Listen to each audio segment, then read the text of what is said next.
తెలంగాణ బిడ్డగా వైఎస్ రాజశేఖర రెడ్డి గారి గురించి నువ్వేం చెబుతావు? ఆయన పుట్టినరోజు ఇవాళ. జోహార్ వైఎస్ఆర్, జోహార్ జోహార్.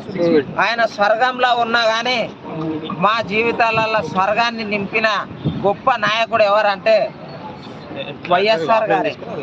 ఏం చేశారు అంతగా? ఒకప్పుడనా పల్లెటూర్లల్లో విషం తాగితే లేకపోతే చావు బతుకులలో ఉంటే పురిటోపులక ఒక తల్లి బాధపడతా ఉంటే మంచాల మీద ఎత్తుకొని తీసుకొని వెళ్ళేటోళ్ళు, ఆటోలు తీసుకొని వెళ్ళేటోళ్ళు, అట్లా తీసుకొని పోతుండ్రి. వైద్యం సరిగా అందేది కూడా కాదు. అలాంటి టైంలో ఆయన ఒక్కటి తీసుకొచ్చిండు.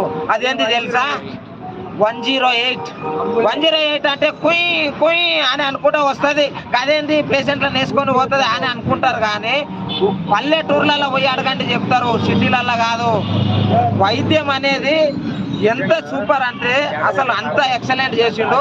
ఆరోగ్యశ్రీ అండి, ఆరోగ్యశ్రీ అసలు మనము పెద్ద హాస్పిటల్లో పోయి మనము ఒక సర్జరీ కానీ ఒక ఆపరేషన్ కానీ చేసుకోవాలంటే మనం భూములు అమ్ముకోవాల్సి వచ్చేది, మన జాగాలు అమ్ముకోవాల్సి వచ్చేది, మన ఇల్లు అమ్ముకోవాల్సి వచ్చేది ఒక ప్రాణాన్ని నిలబెట్టుకునికి. అటువంటిది వైఎస్ఆర్ ఒక గొప్ప నేత. ఆయన ఆరోగ్యశ్రీ పథకం కానీ